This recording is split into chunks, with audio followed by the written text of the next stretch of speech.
It is news to many that the United Nations even has an Office for Outer Space Affairs, which is, in fact, responsible for promoting international cooperation in the peaceful uses of outer space. Joining me now is author and journalist Nick Pope, who used to run the British government's UFO project at the Ministry of Defence. Thanks so much for joining us.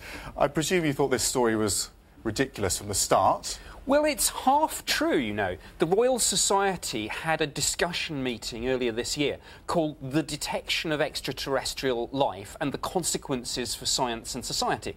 And one of the questions asked was, who speaks for planet Earth? And Dr. Othman simply said, well, look, maybe the UN Office for Outer Space Affairs should have a role in that. Which would mean her. It would mean her. So I think what was an intriguing possibility in the mind's eye of the media became a certainty. But scientists are thinking about these sorts of issues. If we pick up a signal, do we reply? If we reply, what should we say? Who replies?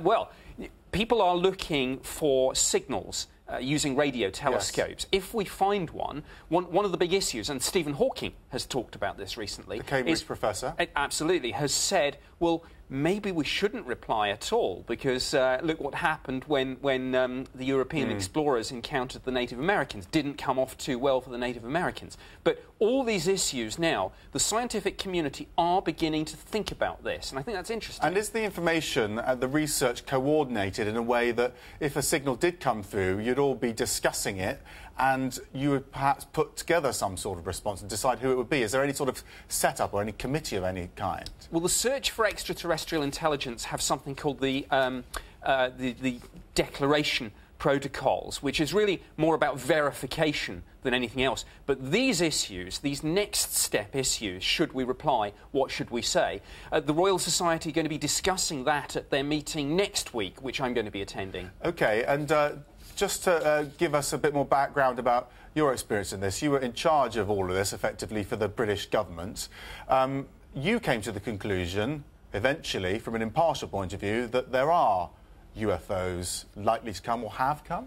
Well, I'm not sure about that. I'm convinced... You couldn't write off some of the examples. I couldn't write... Exactly. The politician's answer. I'm convinced there's life out there. Not sure if we're being visited, but some of the UFO sightings that we investigated, we couldn't explain in conventional terms. OK, and so if you had enough resources at the time, how much more would you have researched that, and what do you think your conclusion might have been?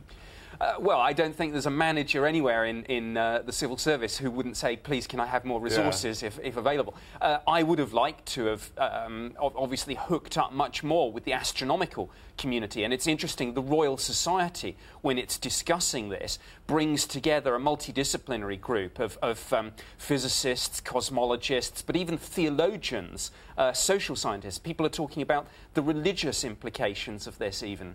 OK, so when the Royal Society does meet and discuss it a bit further, do you think there is a will within the scientific, theological communities, as it were, to have some sort of representative?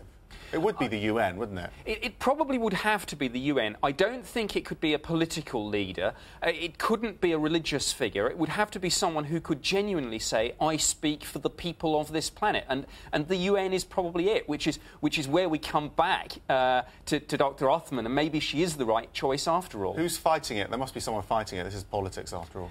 Well, I don't know. Maybe one of her colleagues was a little bit over-enthusiastic about translating this speculation that the UN Office of Outer Space Affairs might have a role into a certainty. I don't know. Promoting the department. Thank you very much. Thanks very much. That's great.